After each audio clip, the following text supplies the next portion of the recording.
ఇటీవల గుంటూరు జిల్లా తెనాలిలో జరిగిన ఘటనలో పోలీసులు జాన్ విక్టర్, కరీముల్లా, రాకేష్ అనే ముగ్గురు యువకులను గంజాయి విక్రయం ఆరోపణలతో నడి రోడ్డుపై లాఠీలతో కొట్టిన విషయం తెలిసిందే. ఈ దాడిలో జాన్ విక్టర్ తీవ్రంగా గాయపడి ఆసుపత్రి పాలయ్యాడు.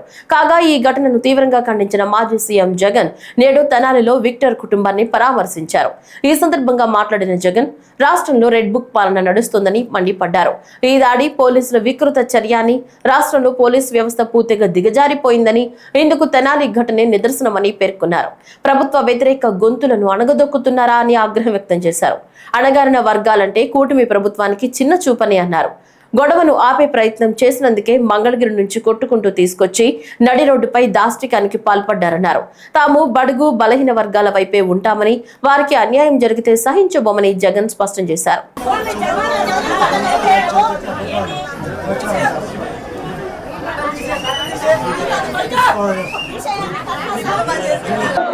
రాష్ట్రంలో ఈరోజు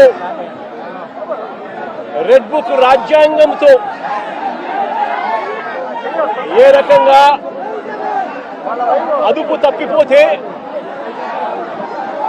తప్పిపోతే పోలీస్ వ్యవస్థ ఎంతగా దిగజారిపోతుంది అని చెప్పడానికి నిదర్శనం ఈరోజు తెనాలిలో మన కళ్ళ ఎదుటే కనిపిస్తా ఉన్న సత్యం. ఈరోజు నిజంగా ఈ ఘటన చూస్తే ఎలాంటి దారుణమైన పరిస్థితులు కనిపిస్తాయి అని అంటే, ఈరోజు రాష్ట్రంలో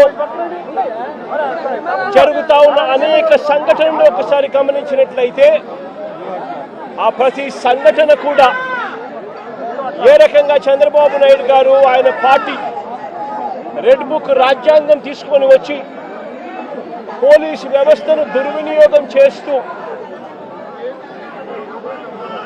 తనకు వ్యతిరేకంగా ఏ గొంతు వినిపించినా కూడా ఆ గొంతును అణగదొక్కే కార్యక్రమంలో భాగంగా ఏ రకంగా చంద్రబాబు నాయుడు గారు దగ్గరుండి వైఎస్ఆర్సీపీకి సంబంధించిన మాజీ మంత్రుల మీద, మాజీ ఎమ్మెల్యేల మీద, నాయకుల మీద, కార్యకర్తల మీద, సోషల్ మీడియా కార్యకర్తల మీద ఏ రకంగా తప్పుడు కేసులు పెడతా ఉన్నాడు, ఏ రకంగా తప్పుడు సాక్ష్యాలు సృష్టిస్తూ ఉన్నాడు, ఏ రకంగా వాళ్ళని జైళ్ళల్లో పెడతా ఉన్నారు, ఏ రకంగా చట్టాన్ని చేతిలోకి తీసుకోవడం ఒక పరిపాటిగా మారిపోయింది అనడానికి